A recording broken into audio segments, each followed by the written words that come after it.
we're gonna talk about the quad knee rolls. So we're gonna be able to do this using three different, gym equipment, from a regress to progress standpoint. So the first variation, if the hardest one is hard, right, we're gonna use a PT pad or two of them. So what I'm gonna do is I'm gonna start with one knee on the PT pad, and notice how one knee is lower than the other.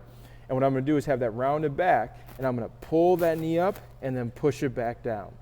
Pull that knee up and then come back down. Pull that knee up and then come back down.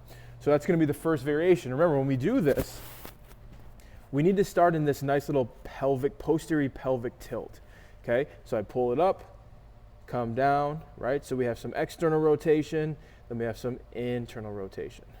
Up, down, up, down. So that's gonna be a quad roll using PT pads. The next variation are gonna be a little bit harder. You can use a little ball or a foam roller. So if I have this ball, I'm gonna stick it between my legs, start on hands and knees. Again, I'm gonna round the back slightly, and I'm pushing one knee down as I pull one knee up. So just like we did with the PT pad, but it's a little more dynamic. Knee down, knee up. Knee down, knee up. Okay, so again, little foam roller or a little ball, and same idea. Notice as you see, rounding the back, knees floating off the ground, one knee down, the other knee comes up.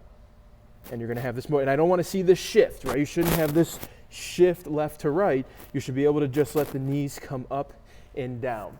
And if I have the foam roller, same idea, in this position, down, up. And that's gonna be our quad knee rolls. PT pad is a little bit of a regress version to support, those who have a little bit more tighter hips. Foam roller or little ball is a little harder variation because gravity's pushing down to really challenge that hip mobility. Try them out.